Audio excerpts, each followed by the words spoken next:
Well, hi, and welcome to another thought for the day. Before I get to what I want to share with you, let me just give you a little bit of an introduction and background to me. If you don't know me, my name is Nick. I'm married to Amy. We have three wonderful kids, and we were part of Community Church Bishop Stortford for many years, up until June 2016, when we up sticks and left the United Kingdom and landed here on the east coast of America. Specifically, we moved to New York City and are currently planting a church with New Frontiers here in southwest Brooklyn. And just wanted to give you a little bit of an update for those of you who've been following along with our journey. Things here are going really, really well. Obviously, everything with the global pandemic right now has hit a pause on things, and life in the city has been very challenging.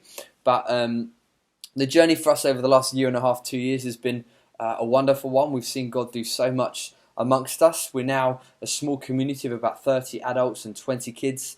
We've seen people get saved, we've seen people get healed, and we baptized 7 new believers last year. And although this journey for us has required a lot of prayer, a lot of faith, and a lot of hard work, we are so grateful to God for all that He's doing.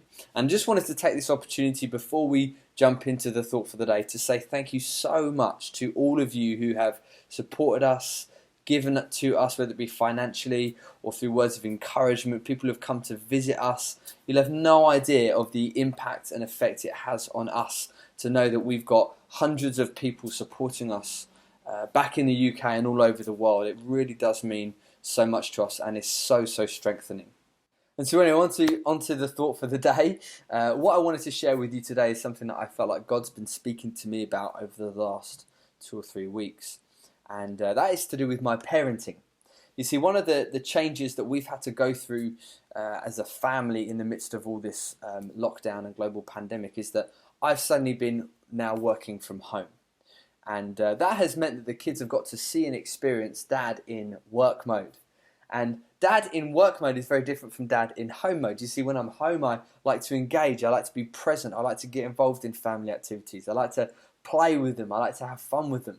But when I'm in work mode, I'm suddenly a lot more focused on my task. I'm suddenly more unavailable. I'm giving time and attention to a laptop, to a Zoom call, to a telephone call. I'm writing emails. I'm on my laptop writing preaches up, all sorts of things. And suddenly my attention is shifted from my family to my work. And this has been a really difficult thing for the kids to try and get used to, because they've had to emotionally adjust to having Dad in the house but not be present with them. And what Amy and I have realised is that this in and of itself, me being present in the home but not present to my kids, is communicating a message. And that message is that ultimately my work is more important than my kids. Now, why is that communicated to my kids? Well, more than most, kids actually understand this principle. And the principle is that we show what we value by what we give our time to. Let me say that again. We show what we value by what we give our time to. And it's a universal principle that God has been poking me on over these last few weeks.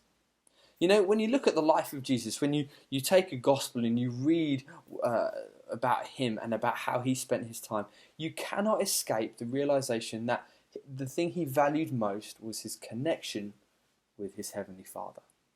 You see, in Luke 5 is just one great example of this, where Jesus has just healed a leper. He's starting to get a lot more public recognition for his miracles and his healing works, and the crowds want to follow him. They want to be with him. They want to spend time with him. And yet Luke 5 verse 12 reads this: "But Jesus, in midst of all this publicity, often withdrew to lonely places and prayed."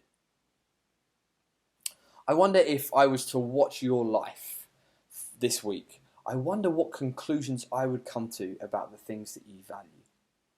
I know for me it's been a really challenging realization that actually I'm maybe not giving my time to the things that I do truly value, like my connection with God. And so actually, as God started to speak to me about this, I've had to shift a few things and make some adjustments to the way I'm living my daily life. And I just wanted to share 3 things with you that I've done differently in these last few weeks that's helped me to remain connected to God. The first thing is that I've actually, on top of my daily devotion, actually just 2 or 3 times throughout the day, I've just taken 5-10 minutes just to stop, to slow down, to turn my phone off, to put some music on and to engage with God. And just to remind myself of who I am, of who He is, and of why I'm doing all that I'm doing. And just to refocus my energy on Him. And just take a few moments throughout the day. The second thing I started to do is I started to journal a lot more. And to specifically write down my thoughts and my feelings and my prayers. I love journaling. I find it such a helpful way to process my emotions. But specifically in this season, just to come once, twice a day, to write in my journal, to refocus my attention and energy on Him. And then the final thing I've started to do is I've just started to listen to more worship music. Put my headphones in, play it on Alexa, have it on throughout the day in the background.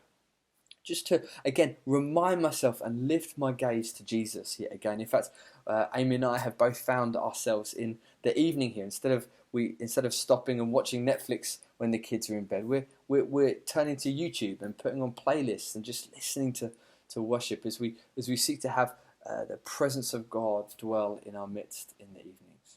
So let me finish by encouraging you today, just take stock and ask yourself this question. What does the way I spend my time reveal about what I value? Maybe there are things that you too can adjust, maybe tweaks that you can make to your daily habits.